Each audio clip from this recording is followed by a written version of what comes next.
Hello, New Bedford Public Schools community. I hope that all of our mothers had a wonderful Mother's Day and that everyone is managing as we enter another week in our remote educational process. I know many of you are feeling a little isolated and disconnected from friends and extended family. Unfortunately, it's wearing on us all. Hopefully the sun will be out and we can feel a little better. Again, thank you for your continued patience and flexibility. And as always, kudos to our healthcare providers for putting others first, and to our educators who are also balancing a lot of priorities. As of last Friday, our dedicated food services team has distributed over 100,000 meals. I cannot say enough about how important their efforts are and their role during this challenging time. I previously shared the structure of our grading process as we move forward, and I appreciate the feedback that I've been receiving about our remote learning platform from students, staff, and parents. The student experiences are similar and different in many ways. Communication seems to be an area in which we need to be more consistent.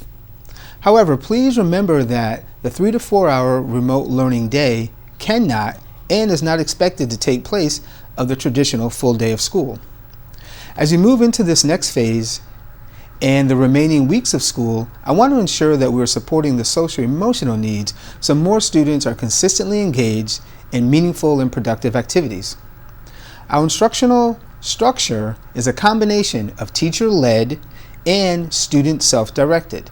Students are expected to work independently, offline and online for a minimum of 3.5 hours per day, which may look different for students of varying grade levels and ages. Teachers, however, are expected to provide opportunities for group and/or individual check-ins, but are not expected to be virtually teaching for the entire restructured school time. Screen time must be monitored, as having children in front of a screen for several hours per day must be carefully considered. Initially, we began with a focus on reinforcing skills already taught this school year, along with having students deepen and apply those skills. And at this point, we know that we have at least 90% of our students engaging weekly in some way with the learning packets, virtual classrooms, or other hands-on experiences. However, our goal is for 100% of our students to be engaged, and we're going to push for more online interactions as we go forward as well. Again, as we move forward, there will be a need to welcome new material, particularly at the secondary level. Although we are shifting to incorporate this new material, equity for all students is still a major priority, and this will be overseen by each school's principal.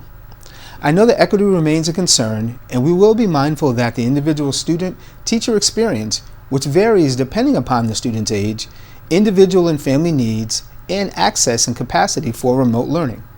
We are all in this together, and I want us to maximize the opportunities so that all students can make progress. I am also mindful that stress is very high, and there has to be a delicate balance between focusing on academics, which we must do, and supporting everyone's well-being. This united support is the only way we can keep the educational process moving forward. Remember, learning is about much more than grades. The experiences we're all getting at this time will enhance our critical and analytical thinking skills. So remember also the remote learning packets to help support elementary students are in process. These packets are supports to help teachers as we are incorporating specific power standards to ensure student readiness for the fall. Please reach out to your teacher or principal if you're having any challenges. And regarding technology, please let your teacher know, but you can also call the Family Support Line at 508-997-4515 for assistance. Again, please contact your teacher about any assignments or feedback, as the next few weeks are extremely important.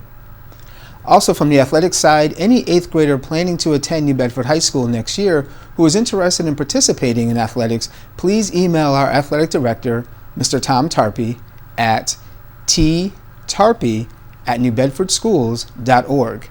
You can discuss any of the fall sports, including boys and girls cross country and soccer, field hockey, football, golf, and volleyball.